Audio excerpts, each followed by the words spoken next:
So I'm a born and bred desert rat. I've lived in the desert my entire life, and one of the reoccurring themes of desert life is that it is very, very, very hot. Now, perhaps you've noticed that the 2 weeks where it's acceptable to wear scarves in Tucson has already passed. And now, those of us who continue to do so for the sake of fashion and a deep irrational love of all things scarf, we run the risk of heat stroke and smothering ourselves. One of the joys of growing up in the desert, though, is despite the sad lack of scarfage, there's almost always swimming season. Now, it's really hot, and therefore almost always acceptable to be jumping into a nice vat of cool, cold water. And we didn't have a pool growing up, but my cousins did. So every time that we came to visit, we would play games like Dibble Dabble, fancy sports. What is Dibble Dabble, you may ask? Well, you won't find it in the Olympics, but maybe it should be there because Dibble Dabble is a fantastic game. So you take the little white top off of an aerosol can, like the really tiny one right there. And I don't know if you know this, but those things float. And we call that the Dibble Dabble. So everyone stands around like on the edges of the pool. And one person, the diver, takes the little Dibble Dabble and they swim across the bottom of the pool. Now, at some point, as they're swimming across the bottom of the pool, they let go of the Dibble Dabble, and it floats surreptitiously to the top. And everyone on the edges is like looking and waiting to see this tiny little white top of an aerosol can float. And once you see it, you jump in and grab it first, because if you get it first, you win. So that's Dibble Dabble. It's great. Now, unfortunately, I was really bad at this game. I know some of you are thinking, like, yeah, Megan, you're not very athletic. Like, no wonder you're bad at it. But it was not because of my lack of athleticism. I actually failed miserably at Dibble Dabble because I have holes in my eardrums. So growing up, I had recurrent chronic ear infections that required me to have surgery 6 or 7 times on my ears, which fixed the ear infection issue, but ultimately left a little hole in each of my eardrums. This is a model of the ear, in case you are unfamiliar with it, and that green thing labeled tympanic membrane is your eardrum. So this is normally not a big issue that I have a little hole in those. My hearing is not noticeably impaired, though my husband may disagree. But it definitely affects things like water sports, because normally your perfectly unperforated eardrum keeps water out of the inside of your head. So the nice red part right there, the nice purple part, your little eardrum keeps water out of those areas. But for me, since I have a hole there, water can go straight through into the middle of my head. Not really good. So every time that I would try and dive into the pool after the Dibble Dabble or take the Dibble Dabble across the bottom of the pool, water would seep through my eardrum into my middle ear, and it would cause a lot of pain and really bad ear infections. Not a lot of fun. So I tried multiple solutions to this issue. Some were very unpleasant, like sticking molded wax into my ear canal to try and provide a barrier. I don't know why this kid looks so happy about that, because it is not fun. Some were very unflattering, like wearing a highly attractive swim cap that covered my ears. That was really rough as a prepubescent girl. And some were just limiting, like mostly learning to swim doggy paddle style so that my head never went under the water. But ultimately, my ears were still unwell. They weren't actually healed, and I was just putting Band-Aids on the situation so that I could function to an acceptable degree in the children's world of pool games. How many of us are still putting Band-Aids on situations so that we can function to an acceptable degree in our adult world? How many of us are really unwell underneath, living with being limited or in pain or not as our full selves because we haven't ever actually been healed? Maybe you're struggling with chronic anger issues like Nick from that clip from New Girl. Maybe it's that bad habit that you just can't seem to break, smoking, overeating, bulimia, overspending. Maybe it's alcoholism or porn or depression. Maybe you're stuck in an unwell marriage or an unwell relationship that drains your soul. Maybe you're relationally unwell, feeling stuck without friends, stuck feeling lonely, stuck feeling like no one cares about you. Maybe your job is unwell, or your circumstances are unwell, or your relationship with God is unwell. What might be the unwell that you are struggling with, that you put Band-Aids on for years, that affects your life, your character, your relationships with others and with God? What is the unwell in your life that haunts you, discourages you, upsets you, and makes you bitter? What is the unwell that has come to define how you think about yourself? Now, Jesus has a question for you. Do you want to get well? Because ultimately, healing can't happen until we decide that that answer to that question is yes. But if we say yes, God can take us on a journey from brokenness to healing, a journey from dysfunction to wholeness, a journey from unwell to well. And it all starts with a pool. This is in John chapter 5. So afterward, Jesus returned to Jerusalem for one of the Jewish holy days. Inside the city near the sheep gate was the pool of Bethesda with 5 covered porches. Crowds of sick people, blind, lame, or paralyzed, lay on the porches. One of the men lying there had been sick for 38 years. When Jesus saw him lying there and learned that he had been in this condition for a long time, he asked him, "Do you want to get well?"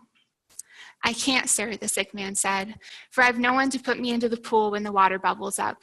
Someone else always gets there ahead of me." Jesus told him, "Stand up, pick up your mat, and walk." Instantly, the man was healed. He rolled up his sleeping mat and began walking. How awesome is that story? This man who has been sick for 38 years is finally healed. But what can we learn from this story and this question of Jesus's as we pursue our own healing for our own unwellness? First, let's take a closer look at that pool. Now, this particular pool did not have an elderly Asian man in it, nor did it have the extreme delight and fun of a game of dibble-dabble. But even without these amenities, it's a very special pool. The Bible tells us in the omitted 4th verse, "For an angel of the Lord came from time to time and stirred up the water. And the first person to step in after the water was stirred was healed of whatever disease he had." Now that sounds pretty nifty. It's kind of like a magical jacuzzi. When the bubbles are on, you're healed. But only the first person to get in, because everyone knows that jacuzzis are disgusting and full of germs and disease, and only the first person in is actually safe. Now, for obvious reasons, this pool is very, very popular. And when Jesus shows up, there are tons of people crowded around it. Afterward, Jesus returned to Jerusalem for one of the Jewish holy days, and inside the city near the sheep gate with the pool of Bethesda with 5 covered porches, crowds of sick people, blind, lame, or paralyzed, lay on the porches, waiting for a certain movement of the water. This pool is happening. The Bible tells us crowds of people are waiting by this pool, not to spot the dibble-dabble, but to spot the movement of the water when the pool's reputed healing powers become active. There are so many people here hoping and praying and waiting for a chance to get well, to be healed of their affliction, to have a chance at wholeness. And our story today focuses on just one of those men, this man who has been unwell for a really, really long time. Maybe a man like you. One of the men lying there had been sick for 38 years. 38 years. That's longer than most of us in here have been alive. Now, the Bible doesn't tell us how old this man is, but unless he's like 100, he has been unwell for the majority of his life. And that's a really, really long time to deal with being unwell. How long have you been struggling with your unwell? Has it been years too? Maybe it hasn't been 38, but any length of unwellness feels significant and can be horribly draining and debilitating. How long have you been unwell? Unfortunately, the longer a problem persists, the more damaging its effects can become. An ongoing chronic unwellness, whether it's alcoholism, judgmentalism, an unhealthy relationship, a pattern of immense debt, unhealthy habits, whatever your unwell is, the longer it goes on, the more it attacks your chance for healing in 3 ways. The first way, the longer a problem persists, the more discouraged you become. Let's look back again at that verse. One of the men lying there had been sick for 38 years. Can you guys imagine being sick for 38 years? How much hope has this man lost over the course of 38 years? Lying by a pool near a sheep gate in a crowded city, month after month, year after year, decade after decade, waiting to be well, but stuck in unwellness.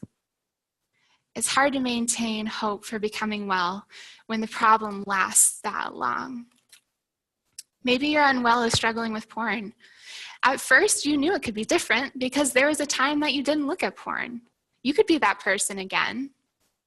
But the longer the problem goes on, the longer you fall again and again and keep picking up that same old bad habit, the more you start to become discouraged and wonder, can I really change? Can I really ever be free from this? Is being a person who doesn't struggle with this even a possibility for me anymore? When a problem persists, you start to lose hope for what well is. When a problem persists, you start to lose the belief that change is possible. The longer a problem persists, the more discouraged you become. Now, the second way a chronic unwellness attacks your chance for healing is by eroding your responsibility for yourself. Because the longer a problem persists, the more excuses you make. When Jesus encounters this man who has been sick for 38 years, Jesus is curious, and he asks him, "Do you want to get well?" And look at how the man responds. He says, "I can't, sir. For I have no one to put me into the pool when the water bubbles up. Someone else always gets there ahead of me." He responds to Jesus with an excuse. And I can't because XYZ. Maybe you can resonate with the man on this one. Have you ever made excuses for your unwell? I can't stop looking at porn because I need my phone. I need my computer. I need Facebook and Instagram to stay connected to people. I can't make any friends because I just don't have time to go to things, because people don't like me, because just no one cares about me anyway. I can't get a different job because I'm not qualified, because I need the money of this job, because I just don't have time to apply to a new job. I can't get closer to God because I'm just way too busy. I don't have time to read my Bible. My Bible's boring and I have all my schoolwork to do. Maybe you've moved slightly past I can't and you did actually try something at one point. Maybe this man who's been here for 38 years scooted once or twice towards the pool, but then he gave up. I went to a couple counseling sessions, but they just didn't work. I tried medication once, but it didn't do anything. I went to the Tuesday night small group once, but I just didn't click with anybody. What is your I can't because? What is the excuse that you're making for your unwell? What are all the little factors and circumstances and blame that justify your unwellness to you? Because the longer a problem persists, the more excuses you make. This is your unwellness stealing your agency from you, making you believe that you're helpless, that you're a victim, that the world and people and life circumstances are all against you, and you can't do anything to change it. Your excuses are lies that your unwellness tells you. And the Bible tells us that the devil is the father of lies, and it is he who is whispering these excuses to you. In John 8:44, we read, "He has always hated the truth because there is no truth in him. When he lies, it is consistent with his character, for he is a liar and the father of lies." The truth is that you can change, that you can be well, that with Jesus, all things are possible. Don't get sucked into the excuses of the devil because they are lies and they keep you from becoming well. Now, the last way chronic unwellness attacks your chance for healing is by making you believe that you don't need healing. It makes you think that unwell is normal, because the longer a problem persists, the more it starts to feel normal. At a certain point, after you've been unwell for long enough, you think, this is just the way things are, or this is just the way I am, I can't change that, or this is normal, this is what everyone goes through. Now, my sister Becky has worn glasses almost her entire life because she has really terrible eyesight.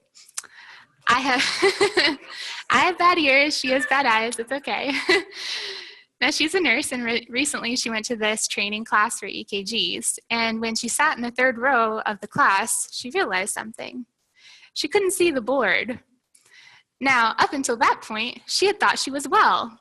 She thought her eyes were great. She had thought that things looking fuzzy in the distance was the normal amount of fuzziness people experienced. Her unwell way of looking at the world had become so normal for her that it didn't even hit her radar, so she didn't try and change it. She didn't think that she needed any healing. And it wasn't until she actually really realized that what she thought was normal was unwell that she was able to change. Seeing the world a little fuzzy, not being able to see the board from the third row is not normal. It's unwell. And so, like a responsible grown-up adult, she scheduled an eye appointment to fix the problem. But that's the problem with our unwell, persisting month after month, year after year, because you start to think that your unwell is normal, and you don't think it needs to be healed. Maybe for you it sounds something like this. I'm just an alcoholic. It's hereditary. It's just in my genes. Or I just suck with money. Or I just date the wrong type. Or I'm just unlovable and that's just the way it is. Or my dad and I just have a bad relationship, you know. All parents have bad relationships with their kids. Or yeah, my relationship isn't super great, but everyone has bad relationships. Like, it's okay. No, you are not just an alcoholic. You don't just suck with money. You don't just date the wrong type. People aren't just lonely, and fathers don't just not get along with their sons and daughters. People aren't just angry all the time, or a little sad all the time, or just in pain all the time. This is not just how things are. This is not just who you are. This is not normal. This is unwell. But until you can recognize that you are unwell, you can't change, and you can't be healed. What you tolerate becomes familiar, becomes normal and comfortable, and you can't change what you are willing to tolerate. If Becky had decided that she was okay seeing things a little fuzzy, she wouldn't have made an eye appointment to get it changed. If you decide that you can manage with your addiction, or that you can deal with your unhealthy relationship, or that you're okay being a little bit lonely, you can't change. It takes faith to step away from the familiar. It takes faith to let go of the comfort of 38 years feeling and acting a certain way, and to move into something new and scary, but something that's better. This is why Jesus asked the man this one all-important question, because he knew that this man had been sick for a very, very long time. He knew that the longer a problem persists, the more discouraged you become. The more excuses you make, the more it starts to feel normal. He knew that these things attack your belief that you can change, your responsibility for your own actions, and your recognition of even being unwell. When Jesus saw him lying there and learned that he'd been in this condition for a long time, he asked him, "Do you want to get well? Do you want to get well?" Because right now, there are a lot of things up against your chance for healing, and it's going to take more than a magical jacuzzi to fix it. Do you want to get out of debt? Do you want to make friends and not be lonely? Do you want to stop feeling angry all the time at everyone and the world? Do you want to not look at porn? Do you want to lose weight? Do you want to be closer to God? Do you want to have a healthy marriage? Do you not want to be crushed by busyness or anxiety or depression or whatever your unwell is? Do you want to get well? Because if you don't, you won't. Now, the man never answers the question that Jesus asks him, but we get a chance to answer ours. Maybe you've been in your condition for a long time, and just like the man, you're unwell is familiar. It's how you've come to define yourself. It's become an inconvenience that you're just willing to tolerate. It's normal, and as bad as it is, it's comfortable, and it's easy. But Jesus is asking you, do you want to get well? Maybe you want to say yes. Now, the problem with saying yes is that yes comes at a price. Until your desire to be well outweighs the price of becoming well, nothing will change.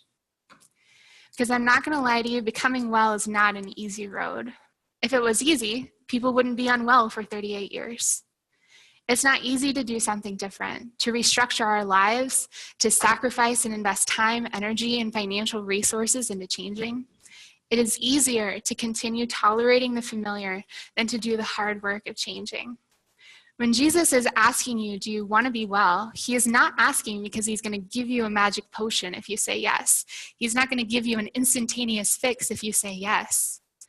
He's asking because if we want to be well, we can.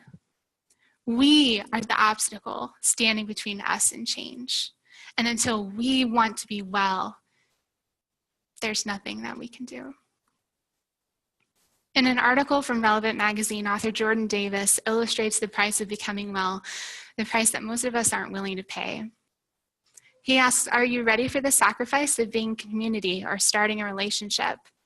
Or are you used to the self-pity of being alone? Do you really want to forgive that person and move on? Or is it just easier to distance yourself from the pain they once caused you? Are you willing to change your lifestyle habits, or will it take too much energy to quit your unhealthy routines? Jesus asked, do you want to be well? Because there is a cost to saying yes to becoming well. And until your desire to be well outweighs the price of becoming well, nothing's going to change. Do you want to get out of debt? The cost is not having everything you want. The cost is eating tuna fish sandwiches every night, mending instead of buying, continuing to rent when you want a house. The cost is a long, tough season of living uncomfortably. Do you want to make friends? The cost is rejection. The cost is being uncomfortable. The cost is showing up to awkward social events where you don't know anybody and nobody knows you repeatedly, over and over, for months, until you've had enough awkward conversations to start building a friendship. The cost is a season of loneliness and awkwardness. Do you want to stop feeling angry? The cost is forgiving people, letting people off the hook, not seeing them suffer the way that you suffered. The cost is paying for counseling and going week after week, even when you still feel angry. Do you want to not look at porn? The cost is not seeing the next cool show, letting go of Game of Thrones, maybe quitting your Facebook and Instagram accounts. The cost is revealing your shame to other people. The cost is calling a friend every morning to share whether or not you had lustful thoughts and looked at porn. The cost is months, years of denying temptation. Do you want to lose weight? The cost is eating tasteless food. The cost is going to the gym every day. Do you want to be closer to God? The cost is letting go of your excuses about how little time you have, how hard it is, how you don't remember. The cost is months and months of awkward, boring, quiet time, reading dull parts of the Bible, praying when you don't feel like it. Do you want to get well? It is not a light question to answer because there is a cost to becoming well, and it's the harder road to choose, not the easier road.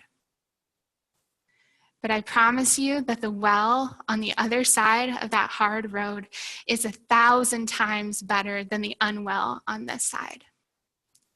Recognize the possibility of well and let that dream of well fuel your desire to change. Because until your desire to be well outweighs the price of becoming well, nothing will change. Jesus warns us in Luke 14, don't begin until you count the cost. For who would begin construction of a building without first calculating the cost to see if there's enough money to finish it? Otherwise, you might complete only the foundation before running out of money, and then everyone would laugh at you. They would say, there's the person who started that building and couldn't afford to finish it. Before you begin this journey of healing, count the cost and ask yourself, am I willing to believe that I can actually change? Am I willing to let go of the excuses the devil has been whispering to me? Am I willing to be uncomfortable instead of tolerate my unwellness? Am I willing to do the hard work of undoing years and years of unwellness? Am I willing to invest my time, my energy, and resources, the time, energy, and resources it actually takes to do this hard work of changing? Do I actually want to get well? Now, if you answer yes to that question, I am so proud of you because it is incredibly difficult to fight chronic unwellness, and it takes great faith to step out of the comfort of 38 years living one way to dare down a new path with Jesus. But it is worth it. Imagine feeling peaceful in your heart for once. Imagine having satisfying, meaningful, life-giving relationships. Imagine not drowning in debt or shame.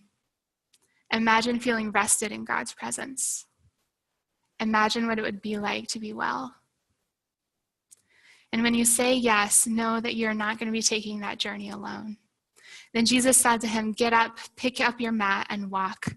And once the man was cured, he picked up his mat and walked. Jesus doesn't leave the man on his own saying, great, I'm glad you want to be well. Now figure it out all by yourself. But he also doesn't pick the man up and put him in the pool. Instead, Jesus stands in the middle. He gives the man the strength to do what he needs to do to be healed. Jesus says, you get up, you pick up your mat, you walk. The man could have continued making excuses or not believing it was possible, but he did the hard work of standing up when he hadn't stood in 38 years. He does the hard work of picking up his mat and walking when he hasn't walked in 38 years. It is Jesus who gives us the strength to get up. Jesus gives us the strength to walk the hard walk, but we still have to take the steps. He will not pick you up and put you in a magical jacuzzi where all of your problems will instantly melt away. He will not give you a pill, a fix-all, or an instantaneous solution. This process will not happen overnight or in 1 week or probably even a month or years. But he will walk beside you the entire way and give you the strength that you need. So if you want to be well, this is what the journey might look like for you. First, you need to combat the devil. Do you remember all those ways that a chronic unwellness attacks your chance to get well? You have to fight those patterns. Identify the lies that you've been listening to. What is the devil whispering to you to convince you that you can't get well, that you don't deserve to be well, that this is just the way things are, that you don't have enough time or money or resources to do this? You can't change. This is who you are. 2 Corinthians says that we can fight these lies. For the weapons of our warfare are not of the flesh, but have divine power to destroy strongholds. We destroy arguments and every lofty opinion raised against the knowledge of God and take every thought captive to obey Christ. Replace your excuses, your discouraged attitude, the devil's lies with truth. Take captive those thoughts and arguments that the devil presents to you that convince you that you can't change, that this is how it has to be, and give them to Jesus, because it's not true.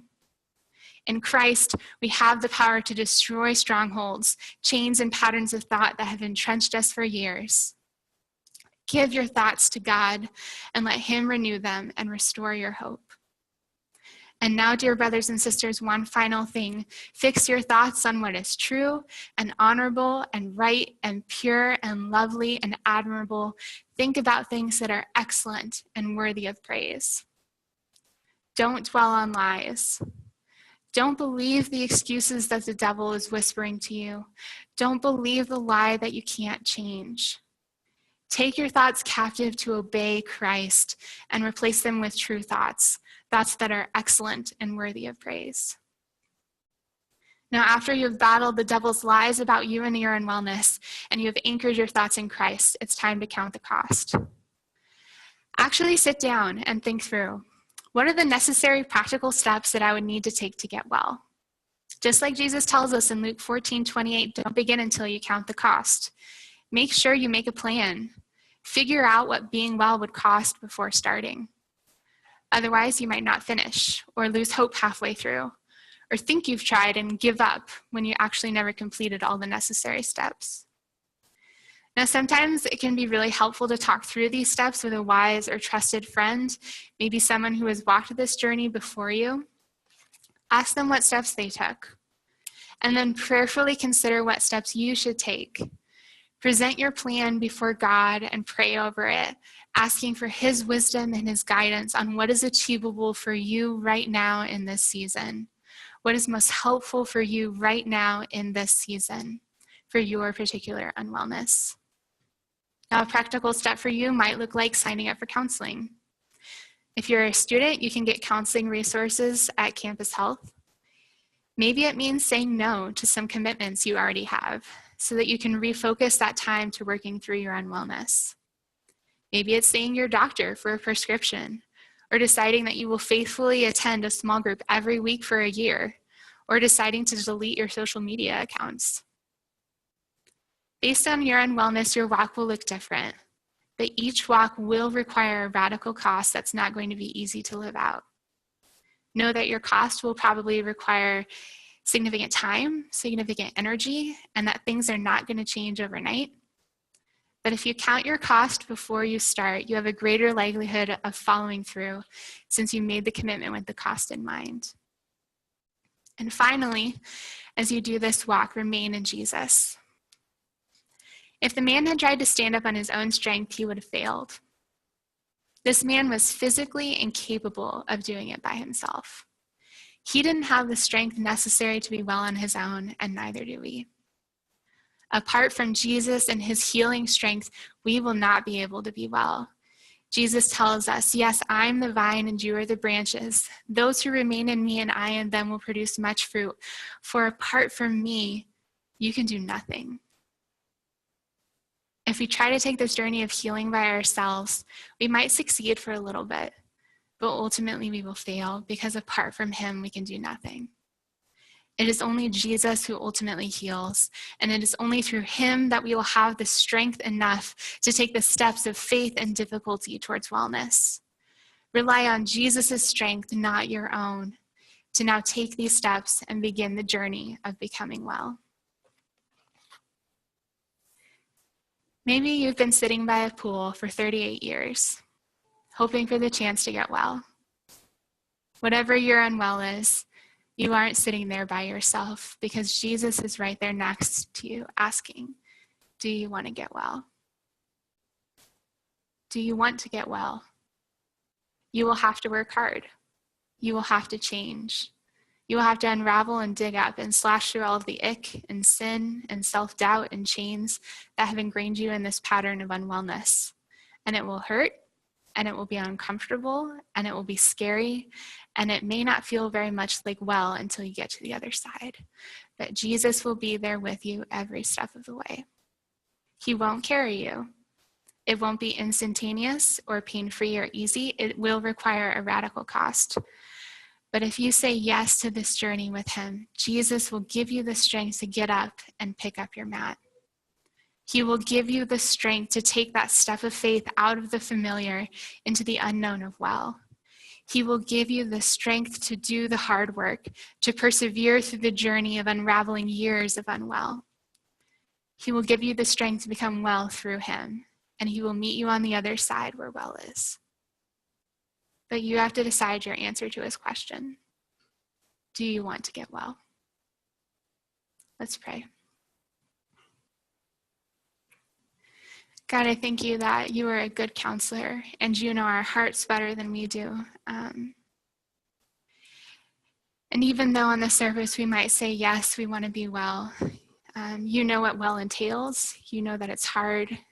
You know that it requires sacrifice and stepping into something that's scary and new and hard.